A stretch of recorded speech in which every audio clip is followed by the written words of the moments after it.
दोस्तों CFP बहुत लोग मेरे से पूछते हैं कि क्या है कंप्लीट फाइनेंशियल प्लानिंग, क्या है इसमें, ऐसा है क्या जिसके लिए मुझे मैंने कुछ इंश्योरेंस पॉलिसी ले रखी है, एक सिप करा रखी है, 1 करोड़ रुपए का टर्म इंश्योरेंस ले रखा है, तो ये क्या गलत है? मैं कहता हूँ इससे ज़्यादा गलत बात कुछ हो ही नहीं सकती। और इसका एक सीधा सीधा एग्जाम्पल है कि चीज़ों को नष्ट करना है तो उन्हें टेम्परेरीली करें। अगर CFP का मतलब है परमानेंटली करें, तो परमानेंटली कैसे किया जा सकता है, आज उसी विषय पर बात करेंगे।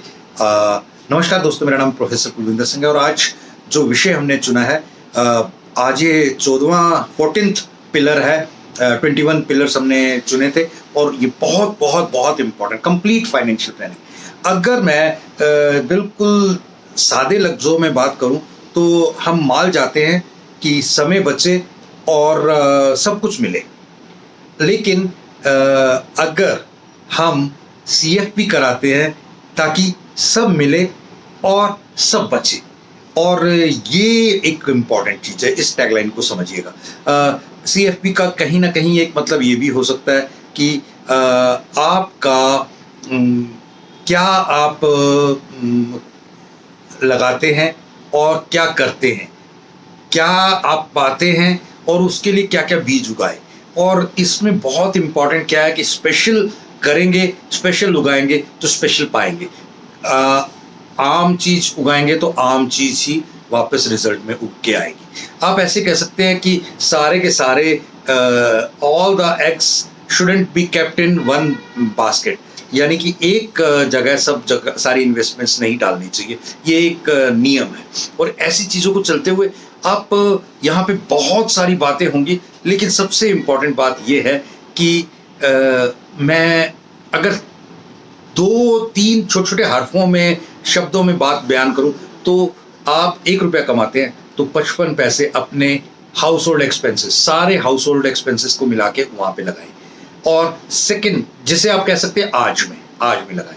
और पास्ट जो बीत गया है, जिसमें कोई चीजें की थी जिनका उतारना अभी भी जारी है, जैसे कई तरह के लोन हैं, कई तरह की EMI है, वो हाउस लोन, ये वो कार लोन, बच्चों की एजुकेशन लोन, ये सब चीजें, ये इसमें 25% जाए।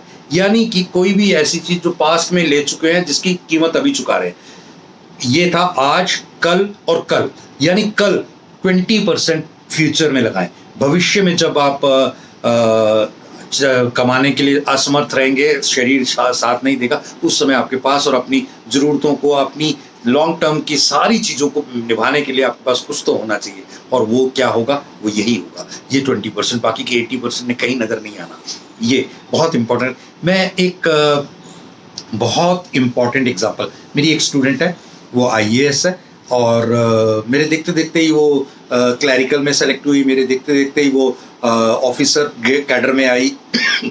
बहुत जल्दी जल्दी लीप्स एंड बाउंड्स के साथ वो इस समय शायद लेबर कमिश्नर है, कहाँ है, मतलब बहुत अच्छी पोस्ट पे कहीं ना कहीं पोस्टेड है। रेगुलरली वो अपग्रेड करती रहती है। तो मैंने उनके साथ जब मुलाकात की तो बताया ये CFP एक ऐसी चीज़ है जो आपको करना चाहिए। उस समय उनकी उम्र शायद 24 या 23 रही होगी। तो उन्होंने बोला कि सर आप मुझे बताएं, इसके बारे में डिटेल्स में बताएं। और मैंने उनके बारे साथ करीब करीब चाहे 2 बार आ गई, इस दौरान 1-1.5 घंटा बात की। और मैंने बोला कि आपकी आज सैलरी जो है वो अंदाज़ा, उस समय उनकी सैलरी शायद 1.5 लाख के आसपास थी। तो अंदाज़ा मैंने जो उनको बताया, वो बताया कि 30,000 रुपये आप इस तरफ स्पेयर करें, और ये सब चीज़ें, पूरी चीज़ें बताई पर मंथ के हिसाब से, मुझे ये करना है, मुझे वो करना है। वो हर चीज़ को बड़े बेहतरीन तरीके से प्लान करके करीब 750 रुपये की उनको मैंने LIC के अच्छे प्लान्स दिए। बाकी पैसे का मैंने उनको कुछ सिप बना के दिया और बहुत सारी चीज़ें, और वो सारा पर मंथ उनके अकाउंट से निकलना शुरू हुआ। और आप यकीन मानेंगे, ये 4-1 साल हो गया इनको चलते हुए। अब पीछे उन्होंने बोला कि मेरे मतलब मैंने अब तक क्या खोया क्या पाया।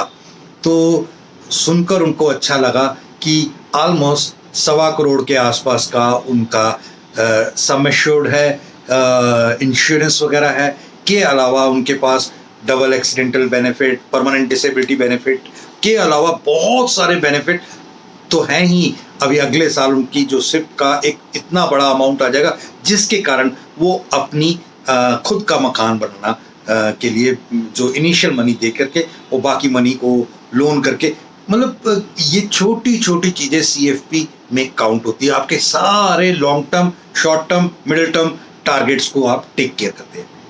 Thank you. जय हिंद।